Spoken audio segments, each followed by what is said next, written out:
Right. Um, with FEMA, it was so involved, and you know how you talk to one person, they tell you one thing, and you talk to some other department, they tell you another, and you could never decide after talking to everybody who was telling you. But he worked through all that, through all the paperwork and the phone calls and the following up, and we got to go back there today and make sure they'd done what they said they were going to do.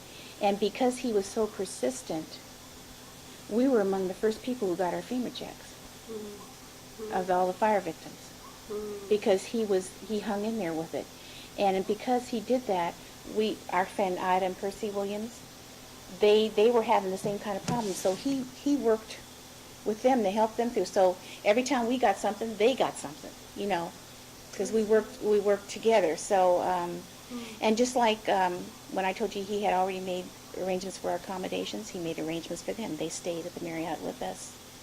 So he. Do you think the experience was any different for you being African American? Yes.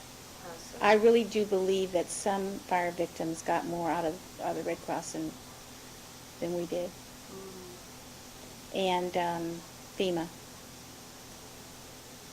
Because you had to go for an interview and everything, and it was based on the person who was interviewing, what they put down on the, and like we found out later, we could have gotten more money from FEMA and hadn't gotten it. But when you really want to come out and say blatant racism and actually nail it down, put your thumb on it, it's that subtle stuff, and and the kind of thing, like we have this sixth sense. Yeah. We know it, we can hear it, we can see it, we can smell it, kind of thing, but try to identify it for somebody else. How do you think the fire has changed your view of life and how you live now? Oh, it has changed my view of life. That I'm very, very grateful that I'm here, and that I have what the Lord has helped me to get, and there have been so many positive things out of this, closer family ties, an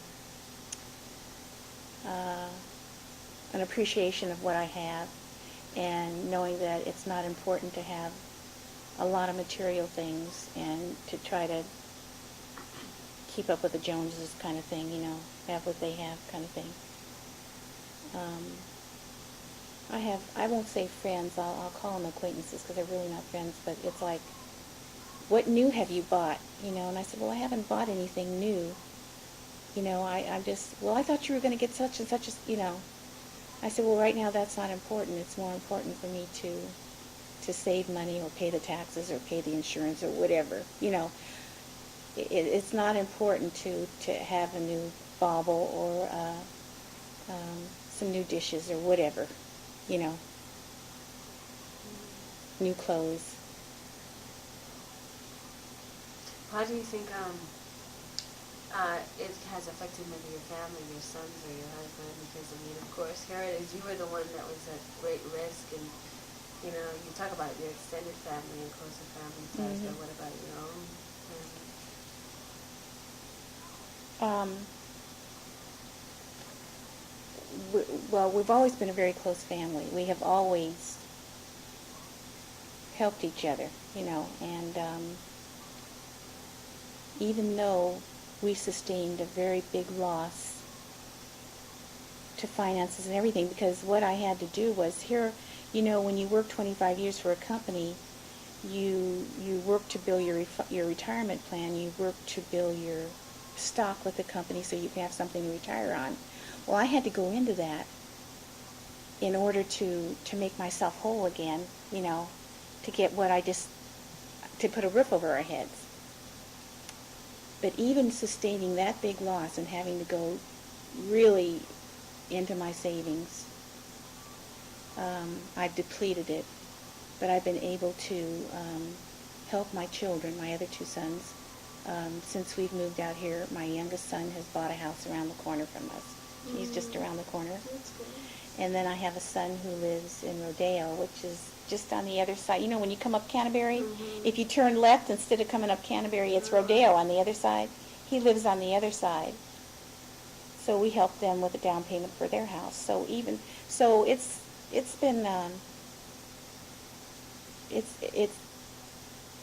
it's we've done something that I didn't think we could do. I didn't think we had the money to do. It's funny how you're moved to do things that you think you've always thought, oh, we can't do this. We can't afford to do this. But we did it. Is there anything else you'd like to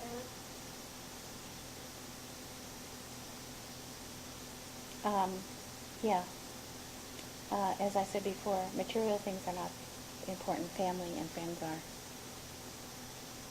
That's the most important, and those are the things that you look at keeping, not the material things. Do you think this was a blessing in disguise? Yeah. For them? Oh, yeah. Because basically you had to start all over again. Inheritance, you're retiring. This is right. supposed to be a time when you're comfortable in your house and no bills, right? No exactly. mortgages to pay, right? Exactly. And so I mean, on the surface, it looks like, gosh, here it is. You know, you're at this point in your life, and mm-hmm. you have to go and get money to do this. Mm-hmm. But it seems like on another level, it's worked out, and it works out. I just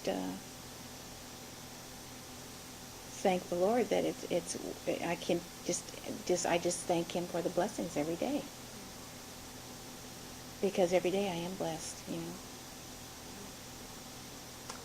Thank you. Oh, you're welcome.